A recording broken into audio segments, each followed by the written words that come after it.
এখন আমরা চলে এসেছি বাড়ির ছাদে। সকালবেলায় বেশ হালকা রোদে ভালো লাগছে। আর ছাদে এসে বাড়ির চারিপাশটা আরও ভালো লাগে দেখতে। খোলামেলা পরিবেশ, হালকা হালকা ঠান্ডায়, রোদটাও খুব সুন্দর। আর যেহেতু অনেকটা জায়গা আছে, প্রচুর গাছপালা। কি কেমন লাগছে ছাদে? খুব ভালো লাগছে। আজকে সকালটা প্রথমে আমরা একটু উঠোনে ঘুরলাম, এখন ছাদে চলে এসেছি। ববি তো এখন ঘুমোচ্ছে, তো আমরা এখানে একটু ঘুরছি, ভালো লাগছে।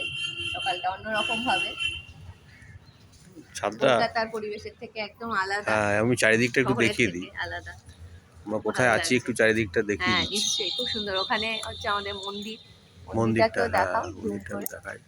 ওখানে পুজো হয়, দুর্গা পুজো হয়, হুম, লক্ষ্মী পুজো, কালী পুজো, সব রকম পুজো হয়। বাড়িরই মন্দিরটা মন্দির। দেখাচ্ছি আমি। কালকে সরস্বতী পুজো হয়েছে, তারও আমি ভিডিও ওখানে শেয়ার করেছি সবার সাথে। খুব সুন্দর গাছপালা চারিদিকে। আর এটা আমাদের গৃহদেবতা। হ্যাঁ, গৃহদেবতার মন্দির। এই মন্দির খুবই জাগ্রত। আমরা এর আগে এসেছি দুর্গাপুজোর সময়, খুবই বড় করে জাঁকজমক করে পুজো হয়। কালী পুজো বা লক্ষ্মী পুজো, সব পুজোই এখানে জাঁকজমক করে হয়।